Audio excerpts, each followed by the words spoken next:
та економно. Дошкільні навчальні заклади Білокуракиного утеплюють та ремонтують покрівлі. Роботи ведуться одразу в 2 дитячих садочках. На них виділено майже 3 мільйона гривень з держбюджету. Фахівці запевняють, утеплення фасадів зекономить до 30% пального. Обігріти один дитячий садочок коштує майже півмільйона гривень на рік. З утепленням фасаду у дошкільному навчальному закладі «Сонечко» сподіваються зекономити до 30%. Утеплення будівлі дитячого садочка дасть можливість зекономити бюджетні кошти, які йдуть на оплату газу. А саме головне – це тепло для наших маленьких дітей.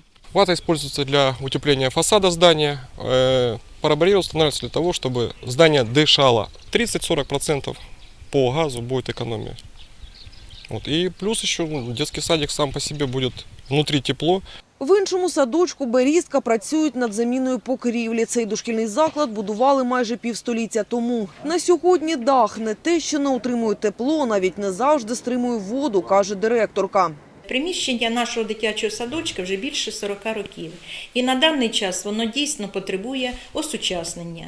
На даний час ведуться роботи по заміні покрівлі, а також по утепленню фасаду. Тут проходить частична заміна обрешетки, вирівнювання балок, потім б'ється гідробар'єр, нова обрешетка зверху і ложиться металочерепиць.